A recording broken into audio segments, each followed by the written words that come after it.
It's one of the world's greatest engineering wonders, the Great Wall of China. They say it can even be seen from space.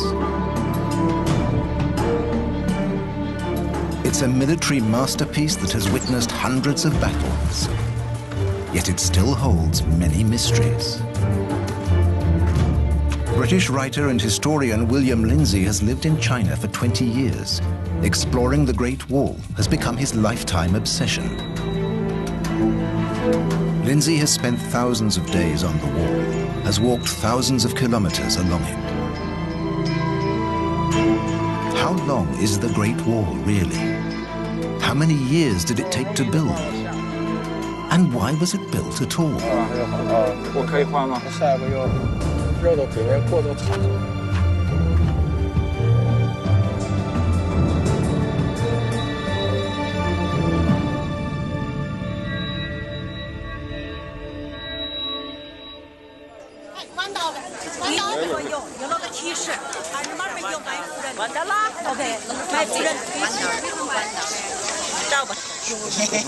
It's only a short trip from Beijing to one of China's most popular attractions. Millions of tourists come here every year to see the Stone Dragon, the Great Wall of China. Most of the people walking on the Great Wall here today will go home and say, I've been to the Great Wall of China. But the Great Wall is not a place. It ranges across the subcontinental expanse of North China. And along its course, many of the locations are seldom visited, and some are virtually unknown. In 1987, Lindsay fulfilled his childhood dream. He walked on the Chinese Wall, 2,700 kilometers. Only a few pictures remain from this adventure because his films were repeatedly confiscated.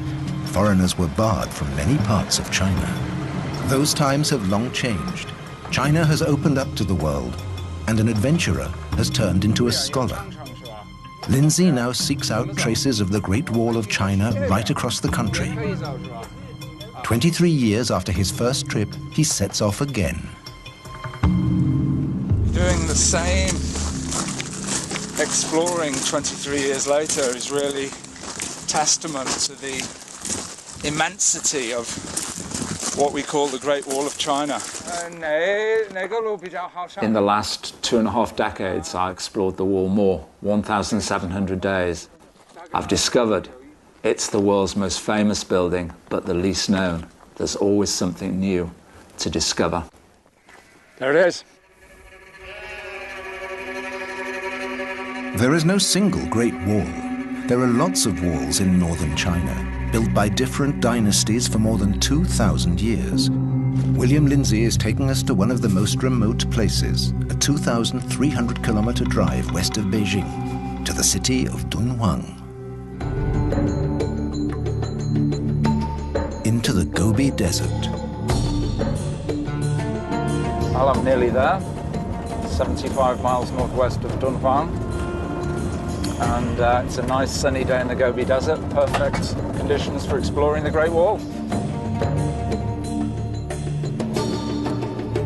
In the shimmering heat, the dark ribbon along the horizon at first looks like a mirage.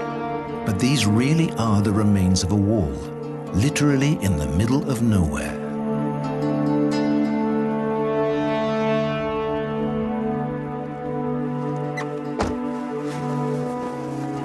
Well, one of the most precious parts of the Great Wall of China. This is the Han Wall, built 2,100 years ago. And I'm not the first traffic to come here. This is the Silk Road. So merchants would come from the deserts in Central Asia, entering China at this point, and then proceed east to the heartland of China. So let's go and take a closer look. Built over 2,000 years ago, this wall looks completely different to the familiar Great Wall near Beijing. It's not built of stone, but this construction material has kept it strong for millennia. Reed and gravel. But who was this wall meant to protect, so far from civilization? The Han Dynasty rulers wanted to open their empire to trade with the West, so they secured control of the eastern end of what became known as the Silk Road. The Han Chinese occupied the vital He-Shi corridor that runs along the Silk Road between the northern steppes and the Himalayan foothills. It's a real border, not just between peoples, but between lifestyle. The nomads of the steppe live in yurts, the traditional round tent. They live entirely from their livestock, wandering over the steppe. They pitch their yurts wherever they find grazing land for their herds.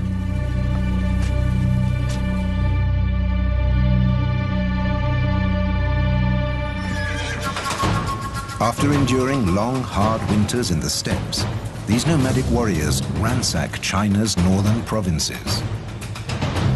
Year after year, they kill and maraud, stealing food and metals, everything their lifestyle prevents them producing. The Chinese regarded their empire as the cradle of civilization. According to their Confucian philosophy, it was the cultural center of the world. Appeasing the barbarians along the border by trading with them was out of the question. War was too expensive, so the Han Emperor decided to build a wall. How many people were involved in the construction of the Han Wall? No one knows for sure. Reliable sources quote the calculations presented to the emperor. If one soldier can build 3 paces of wall in 1 month, then 300 men can build 3 li, about 1.5 kilometers. That means 1,000 li, or about 530 kilometers, would take 100,000 men 1 month to complete. So far, so good. And so many. Most of the soldiers were stationed at the towers. The towers had a dual use that made them most effective for defense. The beacon tower behind me was not only the perfect vantage point for guards on this frontier to watch for the enemy coming from the north, it was a signalling station. So when the enemy was sighted, this beacon would have been ignited. This is how it worked.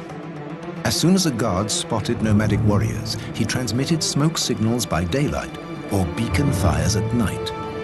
The alarm was communicated along the wall to garrisons located in the hinterland. How long is the Han Wall? Only recently have Chinese experts started to find out.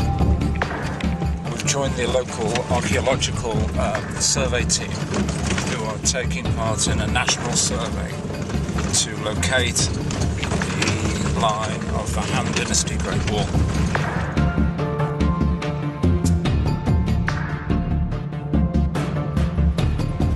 The team is heading out into the Gobi Desert. They need a whole summer just to measure this section of the wall. At noon, the temperature can climb to over 40 degrees Celsius. Today, the team is exploring a fortification that lies in the hinterland of the Han Wall. This could have been a garrison for support troops. Today, the remains are hardly visible. This tower has a name. It's called Half Tower, obviously because half the tower is missing.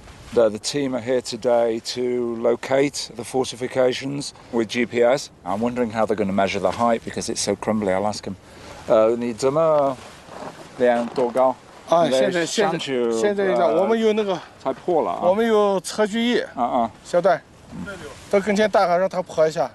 我们有测距仪，专门量高度的。So they don't have to climb up the tower to measure it. They have a device here.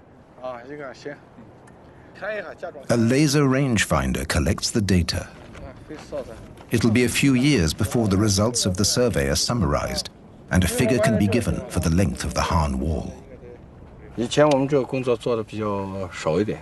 我给他说。So from here to the Jade Gate is about 45-50 kilometers. And there are 3 sections of wall that are quite visible. And in between, there's virtually nothing, although the archaeologists may find traces.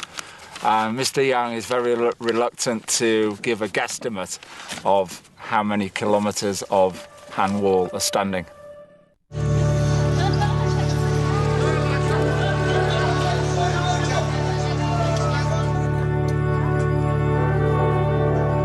GPS team leader Mr. Young has given William directions to a place in the desert where the wall has a unique shape.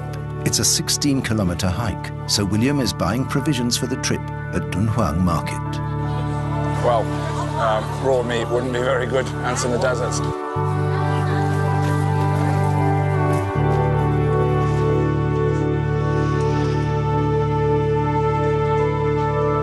A lot of what he sees doesn't seem too useful for a desert trek, but he finally finds what he needs. Successful shopping trip for $1.99 or so, a good supply of high-energy foods. Delicious. Next morning at 5 o'clock, Lindsay sets off for the hike. Lots of satellites around. It's 14.4K. So it's about 9 miles or more. He's not walking alone. In the desert, it would be too dangerous. With him is his Chinese friend Piao Tiejun. Sun coming up there. Yeah. Their GPS says they will reach the unique strip of wall in 5 hours. Let's go.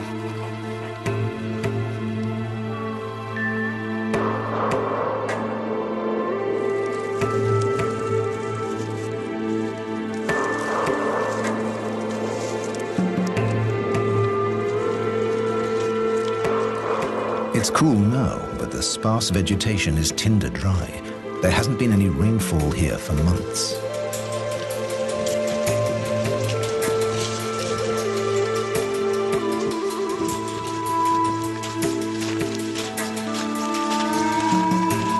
They're walking in a featureless landscape.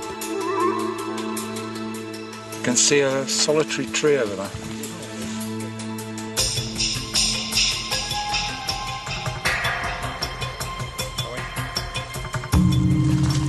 Back in '87, I just had a big map of the whole country.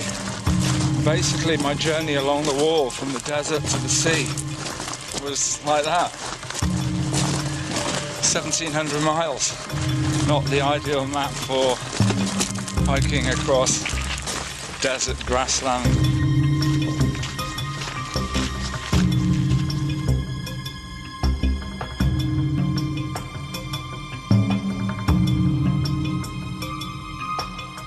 It's nearly noon and the sun is burning.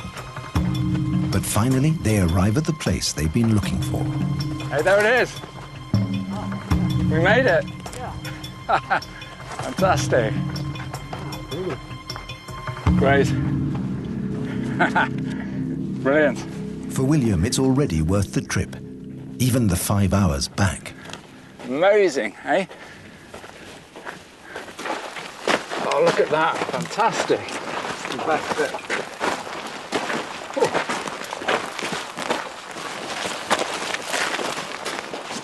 Of all the faces that the Great Wall of China has, this is the rarest of them all. This wall is made of wood. See, there's 6 layers of branches there. And in between, minimal use of the gravel. So I'm really glad I've come here today, well worth the 10-mile trek. Leaving the Dunhuang region and making his way east along the ancient Silk Road, William is aiming for a town called Jiayuguan. The historic site is 5 kilometers out of town. And the best view is from the sky.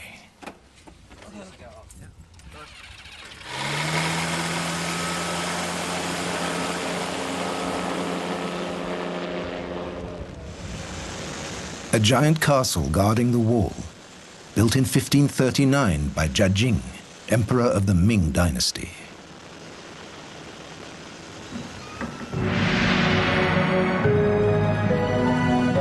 The Ming emperor's contempt for the nomads reached grotesque proportions, with the demand that the character Ji, standing for barbarians, should be written as small as possible.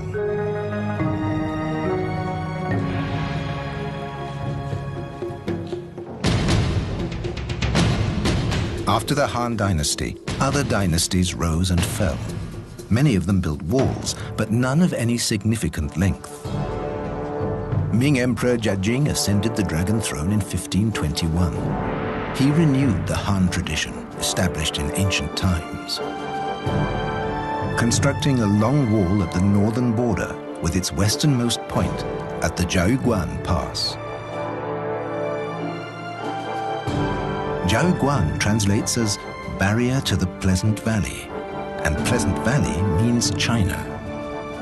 This gigantic fort is built in the foothills of the Himalayas.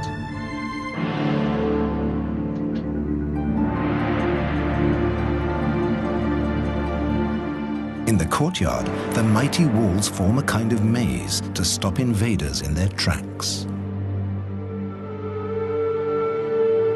And there's a wonderful legend about its construction. To avoid wastage of materials prior to construction of the fortress, the architect was asked to calculate exactly how many bricks were required. He computed 999,999. The bricks were delivered, the fortress built, and at the end, the chief of works confronted the architect with a brick and said, "This is wasted." But the architect was too smart. He said, "No, I factored that into the equation. That brick should be placed over the portal, and it will bring all the guards in the fortress and all of those travelers passing under its portals good fortune." 600 years later, the leftover brick still remains.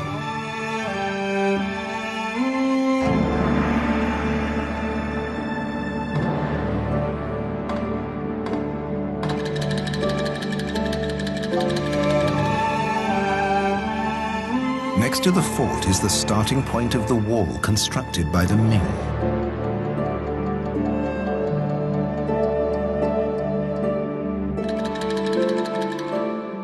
This wall has nothing in common with the brick and stone wall north of Beijing.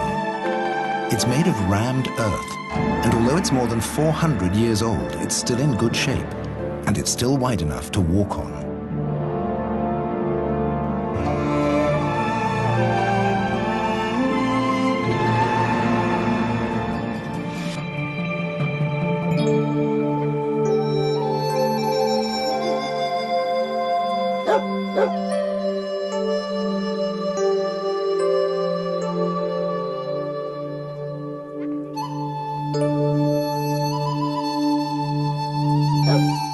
On his walks along the walls, William Lindsay soon learned he could count on receiving warm hospitality from the farmers along the way.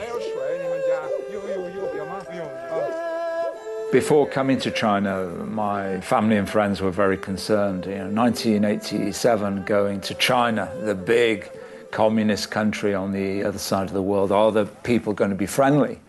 And I didn't have a support crew with me, I depended on farmers. I discovered very early on the farmers were my great allies, even with very little Chinese, but a lot of sign language and smiling. I got what I needed: food, water, shelter. Without them, I couldn't have been successful. Even if many of them can't understand why a foreigner should be so interested in the wall. For them, this is no monument, but simply a part of their village, and one with a perfectly practical use.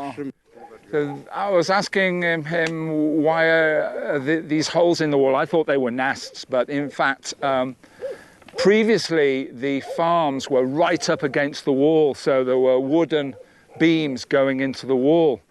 But the Great Wall experts, the Cultural Heritage Protection Authorities, requested the farmers to destroy those buildings and move back in order to protect the national heritage. If you want to know how Ming Dynasty masons constructed their wall more than 400 years ago, all you have to do is keep your eyes open. Even today, Chinese farmers build walls in the same way their ancestors did. They tamp the earth in a wooden casing. Tamp, put layer on layer. They even sing the traditional folk songs passed down from their forefathers. A house is not complete without a wall around it, says an old Chinese proverb. My friend Chen is building this wall to enclose his compound, so this is the final piece of work. And this is embedded in Chinese architectural tradition.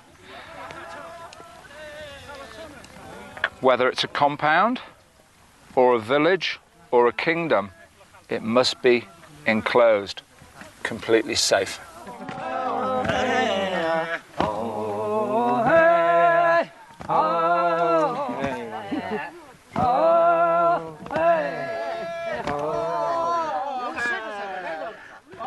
They built most of the Ming Wall just like this. It's a rammed earth wall.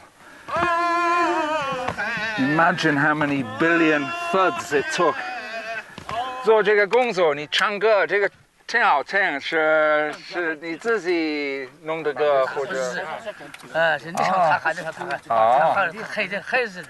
The singing is an important part of the work. It keeps all the rammers in step, the beat. So, you know, they're all in step going along the wall there. They get into a rhythm. And the actual content, oh, I've been in China 23 years, but this guy has a really heavy accent. It's a bit difficult.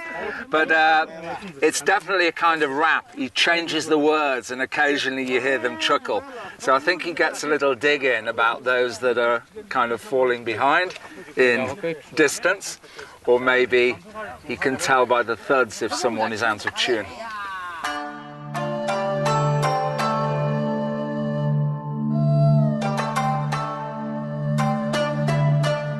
This group of about 20 farmers, mostly women, took a day to erect about 27 meters of wall.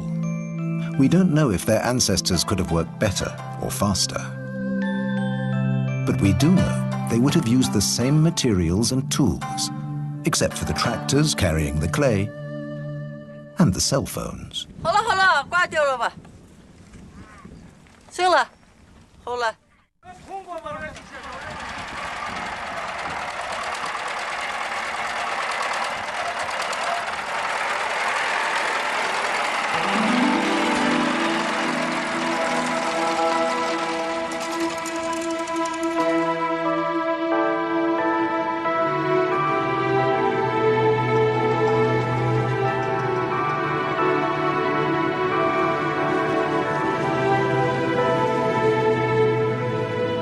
On his journey along the walls of China, William Lindsay is walking eastwards, out of the Heishi corridor and turning north along the Great Wall of the Ming Dynasty. Into the Great Loop of the Yellow River, the cradle of China's civilization.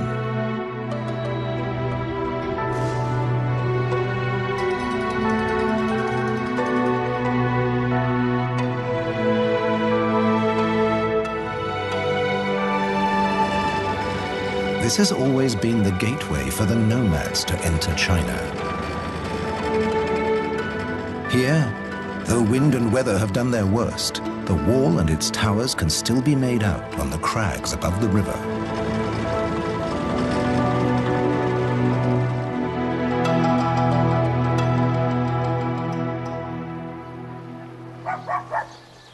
The garrison forts were the outposts of this defensive outer wall. Today, their use is strictly non-military.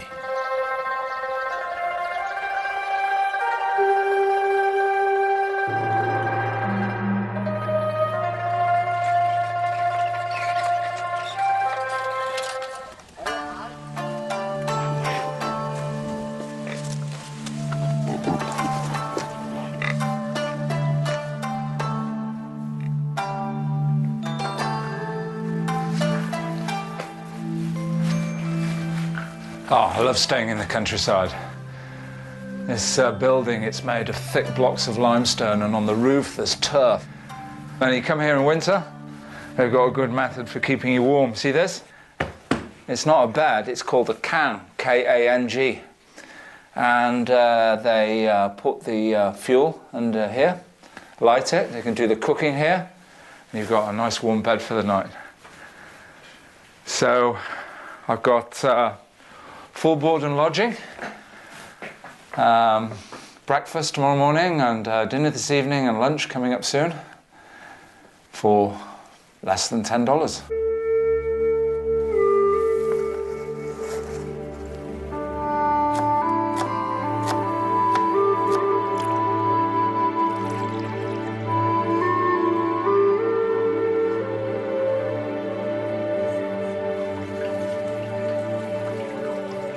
wow.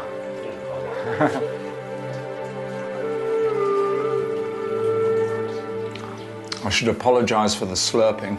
It's part and parcel of eating in China. Considered a sound of an appreciation.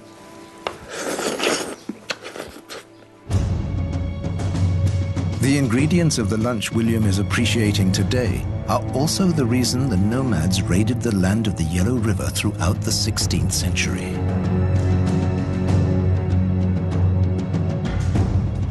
In the year 1549, the barbarians come to plunder.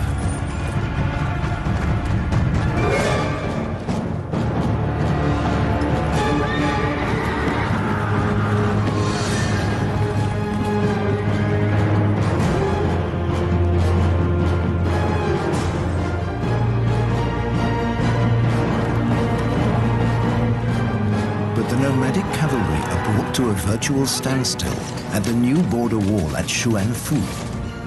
The wall stands fast. The nomadic troops are unable to capture the Chinese granary. Does this mean defeat? The barbarians do not give up. They have a message for the Chinese. They will attack Beijing, the capital. By marching east, the nomad army finds its way around the wall, thus avoiding the Ming Emperor's elaborate border fortifications. No one had suspected the nomads could cross the natural barrier, the mountain range north of Beijing. Back in 1550, the nomads did not meet with any serious opposition on their way south.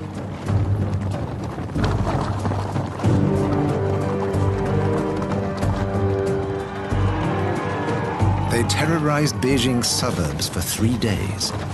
They demanded trading rights, leaving the Forbidden City untouched before drawing back to the steppes. After a short period of trading, the Ming Emperor started building a wall of stone north of Beijing. Between the 1550s and 1644, it reached a length of at least 1,200 kilometers. The Stone Dragon, the Chinese Great Wall as the world knows it today.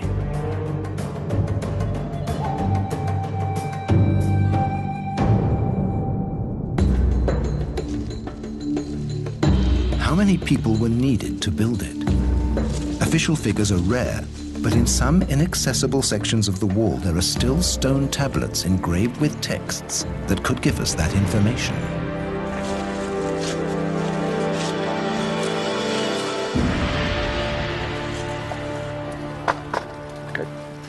I'm hoping this stone is going to tell me something about when this wall was built, how many people were involved, and mention some place names.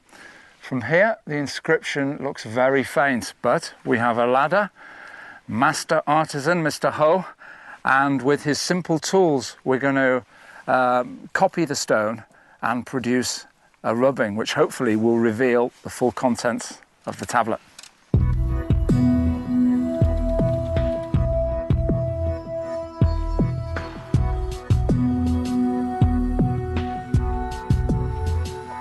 This ancient Chinese copying technique starts with gluing a sheet of paper onto the tablet, simply with water.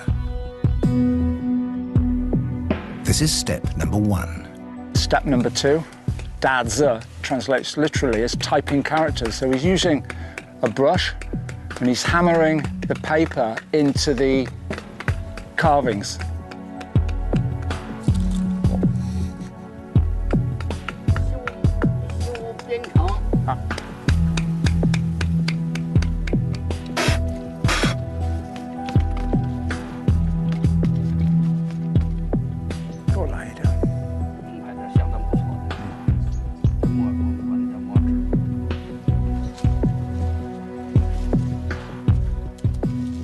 The higher parts of the paper will be blackened, and the lower parts that have gone into the characters and any design along the edges, they will remain white.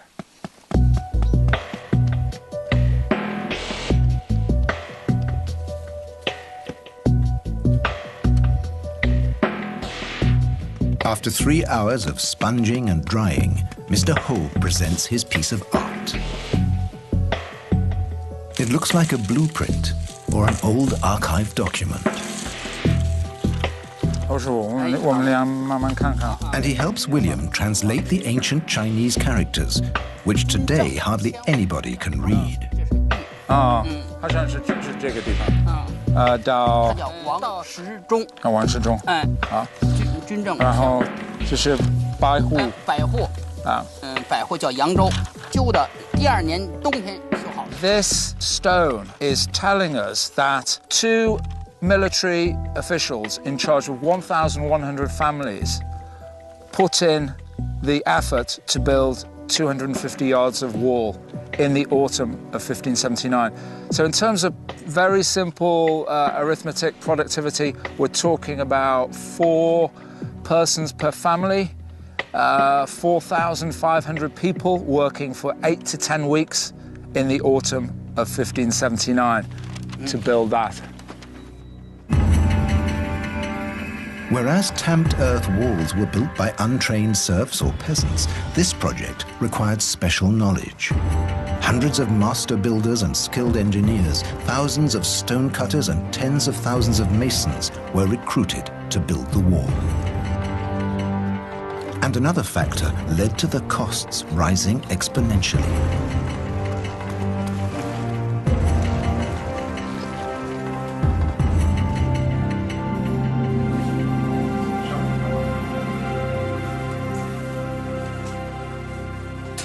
Tamped earth walls were built using materials available on site. The material for the new wall had to be manufactured before use. The Chinese had devised a network of brick kilns set up near the construction sites. One of these sites was found by local farmers and inspected by Professor Wang Cunong, curator of the Great War Museum in Shanghiguan. So at this location, they discovered around 60 brick kilns, and it ranks as the best production center of bricks preserved along the whole length of the Great Wall. And it's estimated that each kiln could fire 5,000 bricks. Now, given that there are 60 kilns in this valley, the production of this center alone would be equal to 300,000 bricks per month, industrial scale production. Then as now, mass production is one thing, but it's a different matter to transport the product to where it's needed. Logistics. Now, key question, very interesting question is, how did they move all the bricks up there?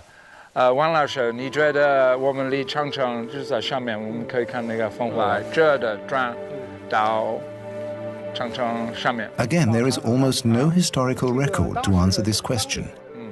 But Professor Wang has his theory. People may have carried a few bricks on their backs like this. And also it's been suggested a herd of goats could have carried a lot of bricks up there quite effectively.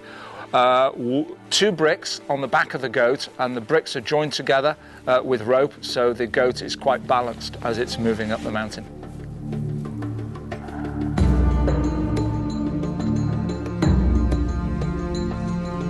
Even without bricks on your back, it's a hard slog up to the wall.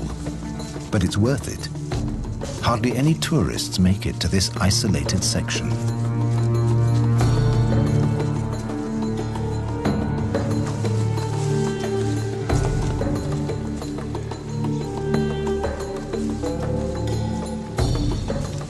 Every time I come up here on these trails, I spare a thought for the builders who had to heave, push all of this building material up here, all these blocks, all of these bricks.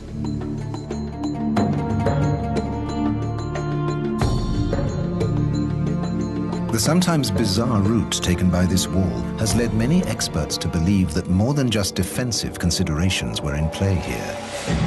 For generations, the Chinese had followed the practice of feng shui, the teachings of wind and water. Feng shui experts were probably consulted and obeyed before the building of the wall to make sure that the forces of nature would work in its favor.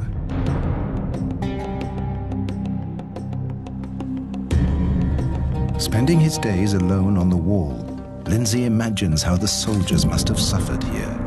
Cut off from the world, enduring winds and foul weather, squeezed into bare and cramped quarters for months on end.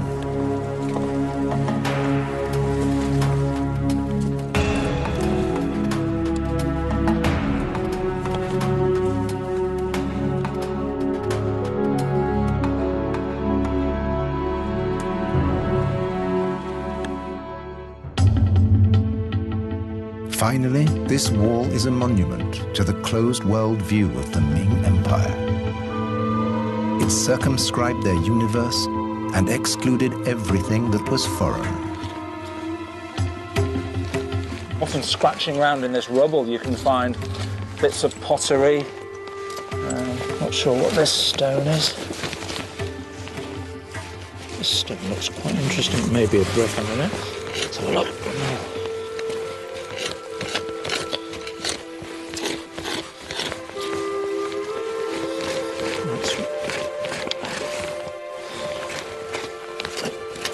Might be.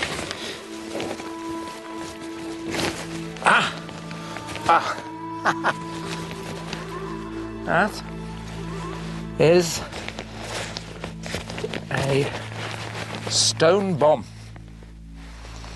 that would have been packed with gunpowder, a mud seal, a fuse, and the towers like this were just packed with these, maybe 50 or 100, to be lobbed off the wall when the tower was attacked. So that's a really good find.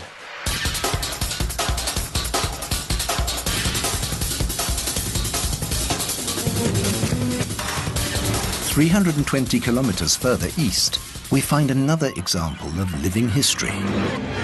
这是这个山头那个第一个好的，对，那个比较保存完好那个。对对对，这就是我们张家楼。有啊。对。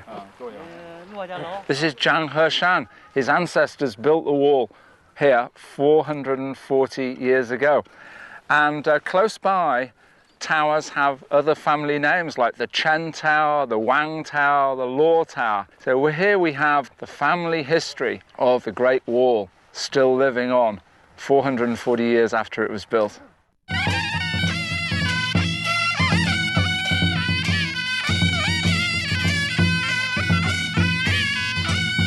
Even today, they still worship their ancestors by celebrating ancient festivals.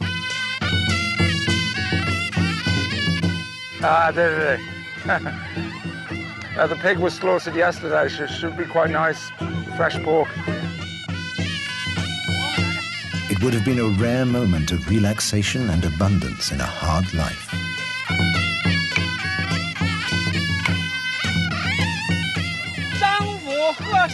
As the oldest member of his family, Mr. Zhang makes the sacrifice to his ancestors and burns incense sticks.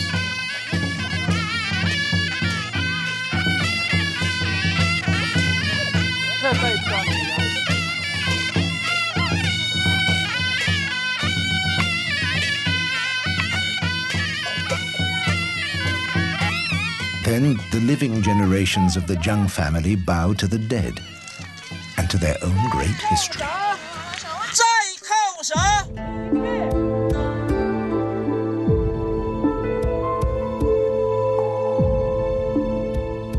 The village families had to look after and feed the soldiers in the towers.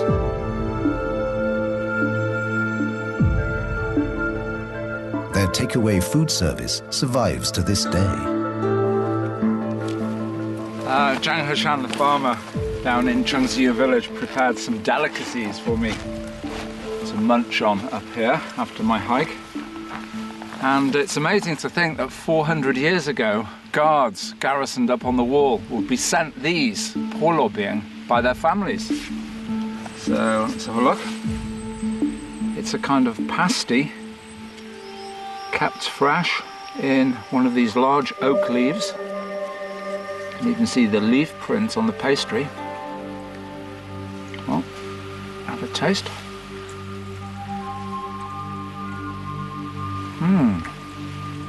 Full of chives.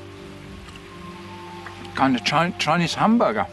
Maybe the original Chinese takeaway for those up on the wall.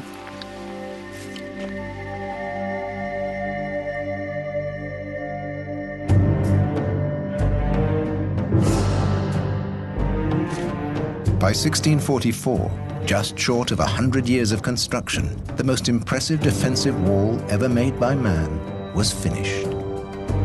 However, it was not one single great wall. It comprised a system of several defense lines, from the mountains to the sea. In 2009, after a national survey of the Ming Wall, Chinese officials announced that the total length is 8,850 kilometers. This is the end at Shanghaiguan, meaning Mountain Sea Pass.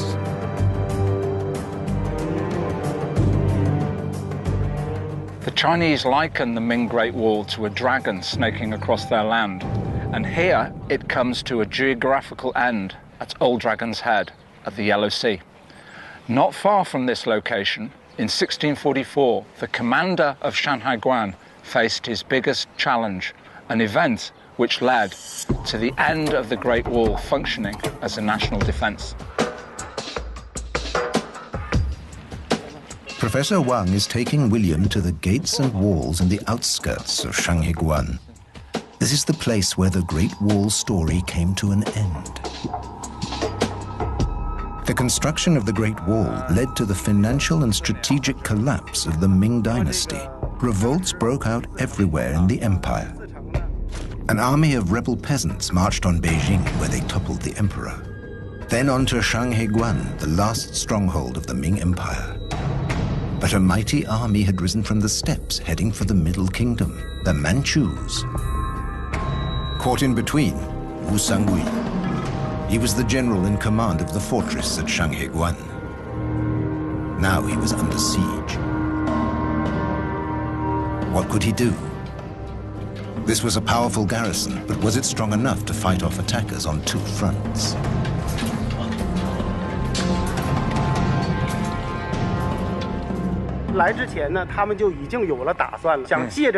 Professor Wang Cunong tells William Lindsay the solution he found. So trapped between two enemies, Commander Wu Sangui knew he couldn't defeat them both, so he came up with a plan to offer an alliance treaty with the Manchus in the north. And the two armies joined and confronted the peasant rebel army, and they defeated them. A wall is only as strong as the men who guard it, Genghis Khan is supposed to have said. His successors from the steppes, the Manchus, would have agreed with him.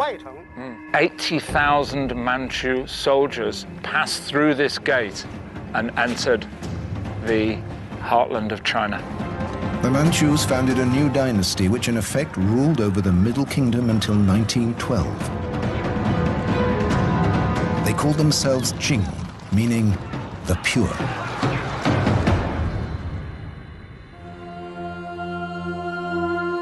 And the Great Wall was of no use anymore. But its story did not come to an end. Even today, nobody knows how long all the Great Walls of China really are. There are still many more walls and stories to be discovered. And William Lindsay will not stop walking the Great Wall until he knows them all. I don't think in future so many people will be organized in such a methodical way to create something that was not just history, that not just fell apart, but is left as part of the geography of China and the world. Certainly in future there are going to be new wonders, communications, longer life, exploring planets. But in terms of blood, sweat and tears, the Great Wall of China, I think, is the ultimate, and that's why I'm continuing to understand it.